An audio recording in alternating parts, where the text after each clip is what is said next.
오늘 말씀의 제목은 예배로 하나님을 기억하라는 제목으로 하나님의 말씀을 나눕니다. 예배로 하나님을 기억하라입니다. 우리나라 사람들에게 빨리빨리 너무나 익숙한 말입니다. 보통의 속도로는 정말 답답하죠. 그래서 빨리 해야 속 시원해합니다. 외국에 나가면 우리나라 사람들이 쓰는 빨리빨리 외국 사람들도 다 알아듣는다고 하죠. 한국 사람 밑에서 일하는 외국인들 가장 먼저 배우는 말이 빨리빨리라고 합니다. 얼마나 성미가 급하게 재촉했으면 이걸 다 알아듣는다고 합니다. 우리는 이 빨리빨리 정신으로 산업화를 이루고 눈부신 경제적인 발전을 이루어서 이 작은 나라가 정말 강대국 대열에 끼는 그런 참 놀라운 일을 벌였습니다. 그런데 이러한 빨리빨리의 관점을 가지고 지금 민수기를 읽는다면 좀 답답한 생각이 들 수도 있습니다. 27장에서 모세가 여호수아에게 안수해서 이제 그를 이스라엘을 가나안으로 인도할 새 지도자로 세웠습니다. 이렇게 후임자도 세우고 26장에서는 출애굽 2세대 앞에 민수기 1장에서는 출애굽 1세대를 세웠다면 이제는 26장에서 출애굽 2세대의 그 백성들의 수도 다 세웠고 이제 바로 눈앞에 가나안이 있으니 이제 건너가기만 하면 됩니다. 빨리 가고 싶은 마음 얼마나 많았을까요? 40년의 광야 생활 동안 있었기 때문에 이 마음이 들었을 텐데 지금 28장부터 오늘 본문이 있는 29장까지 의외의 내용들이 나옵니다. 하나님께 드리는 제사와 절기에 대한 이야기가 시작됩니다. 그러면 이 말씀의 의미가 무엇일까요? 빨리 가는 것보다 더 중요한 것이 있기 때문에 그것을 다시 한번 짚고 가라는 것입니다. 이스라엘은 하나님의 택함 받은 거룩 백성이었습니다. 거룩 백성에게 가장 중요한 것은 하나님을 섬기는 것입니다. 하나님을 예배하는 것입니다.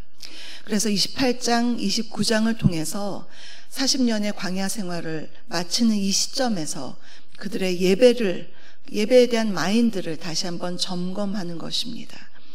하나님의 백성이 과연 이 예배를 중요시하는가, 또 특별한 절기를 통해서 하나님을 잘 기억하는가, 그것을 다시 한번 짚고 가게 하기 위해서 지금 이러한 내용들이 나오는 것입니다. 제사로 표현되는 것, 바로 예배죠. 예배는 하나님의 임재를 사모하는 것입니다.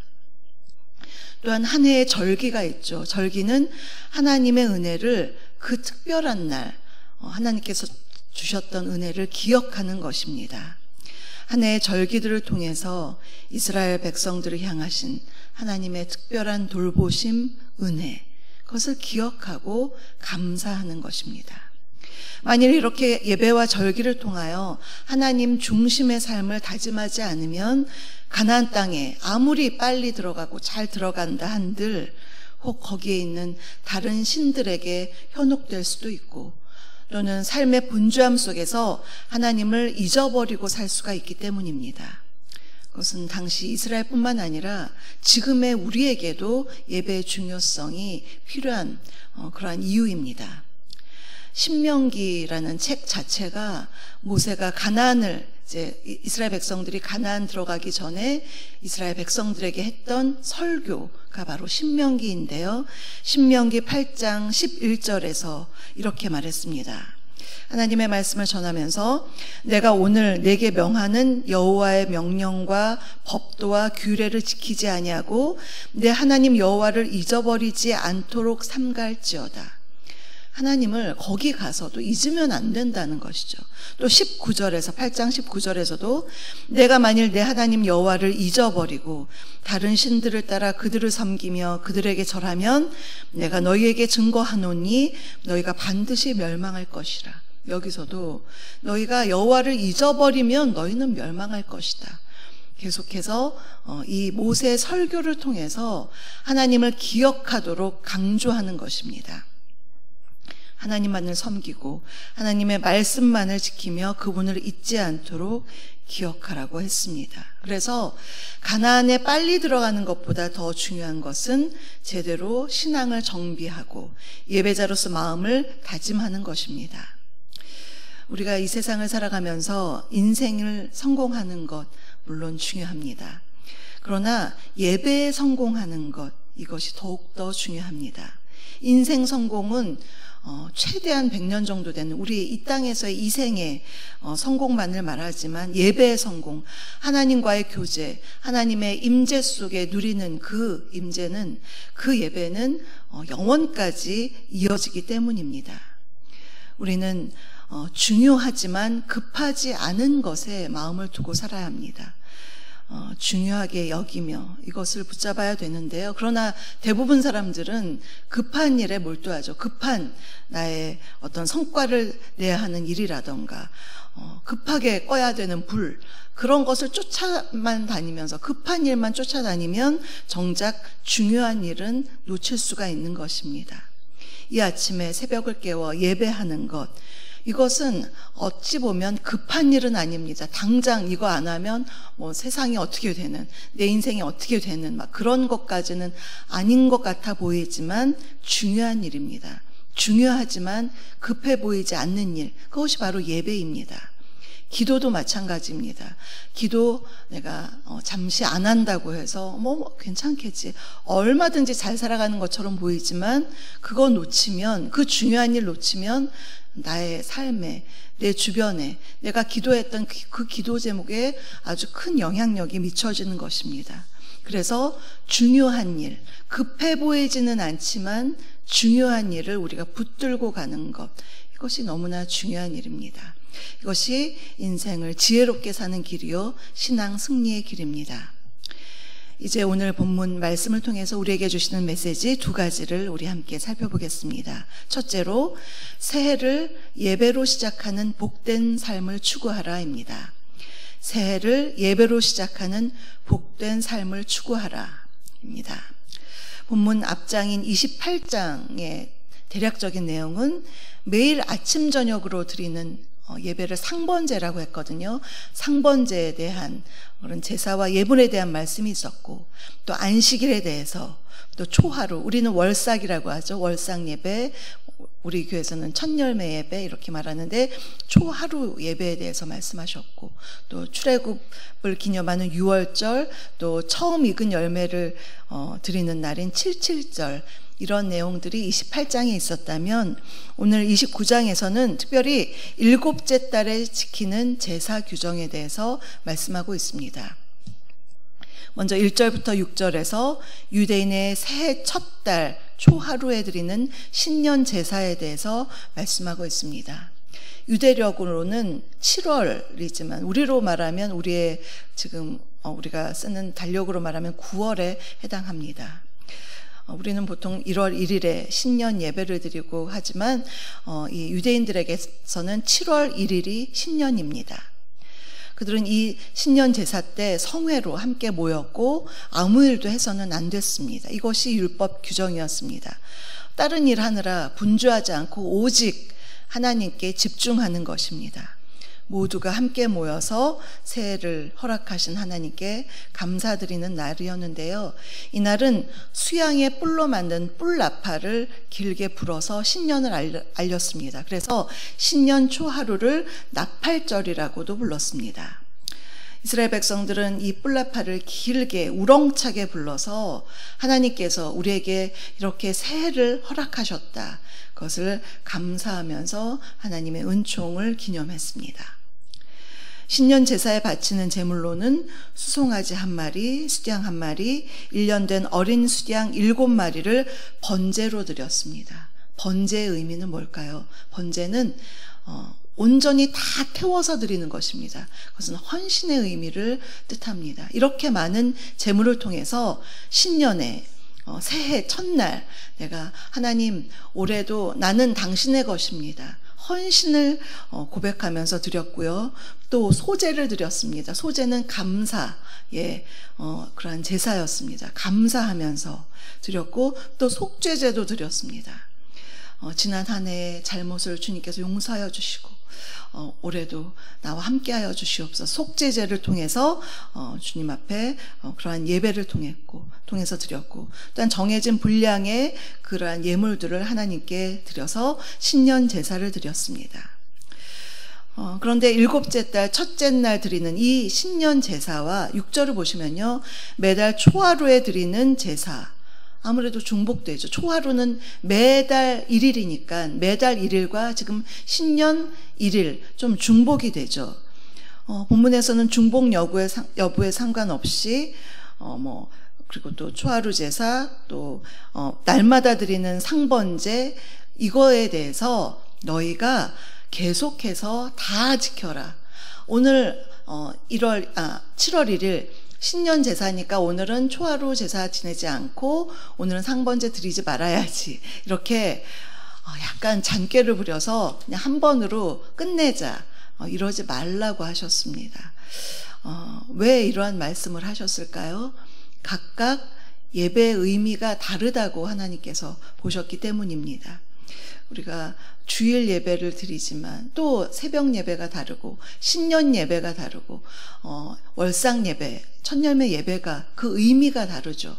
그래서 자꾸 없애려고 하지 말고 잘 지켜라. 그것이 바로 6절 11절에 나오는 하나님께서 계속 이 예배를 다른 예배와 함께 계속 같이 드려라. 그래서 형식적이 되지 말고 더 마음을 담아서 그 예배의 의미, 제사의 의미를 잘 생각하면서 예배를 드리라는 그러한 의미가 있습니다. 두 번째로 죄사함을 받는 은총의 삶입니다. 죄사함을 받는 은총의 삶입니다.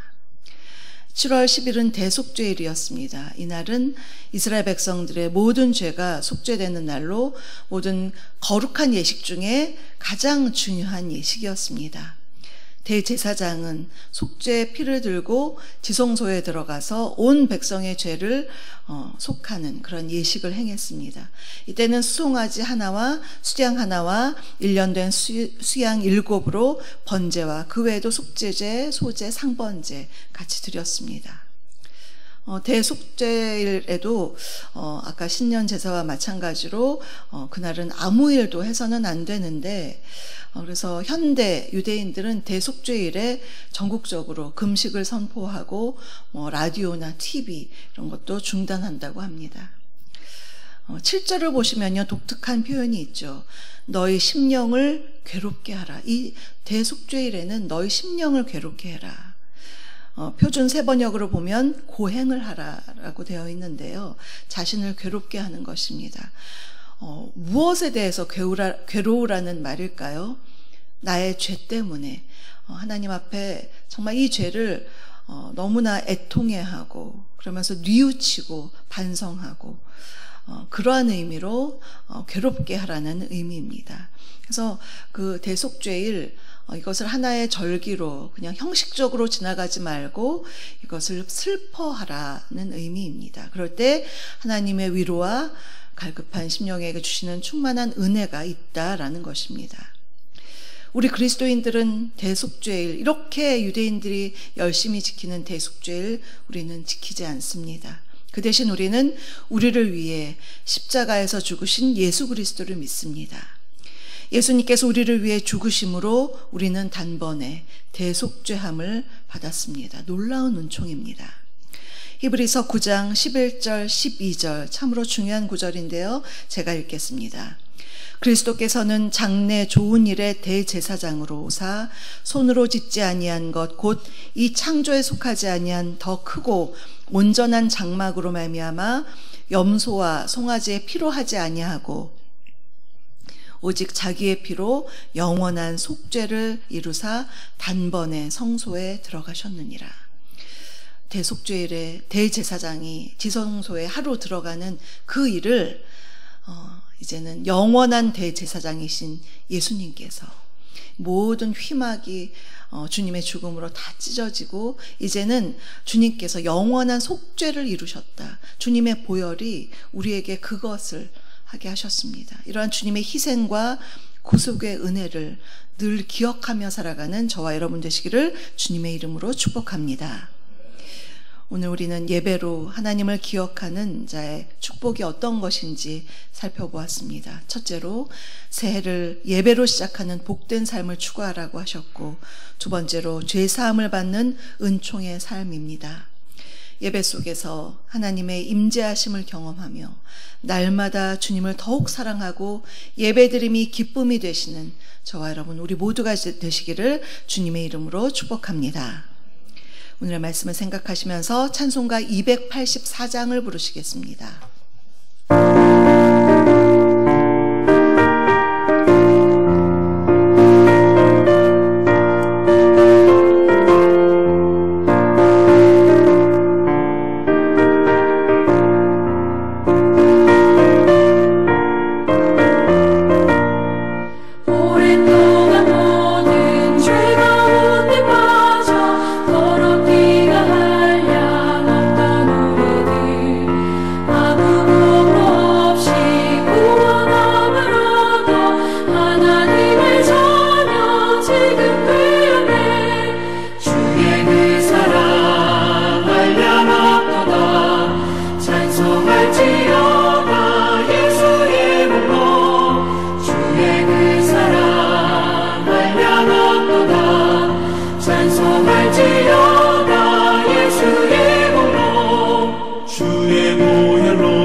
지금은 우리 주 예수 그리스도의 은혜와 아버지 하나님의 다함없는 사랑하심과 성령님의 내주 교통 충만케 하심이 예배자로서 하나님을 온전히 섬기며 언제나 주님의 은혜와 사랑을 기억하며 살아가기로 다짐하는 사랑하는 우리 성도님들 머리머리 위에와 그 가정과 일터 위에 우리 주사랑교회 위에 이 나라 이 민족 위에 계속되는 천사기도 제목 위에 지금부터 영원토록 함께 하시기를 간절히 축원하옵나이다. 아멘.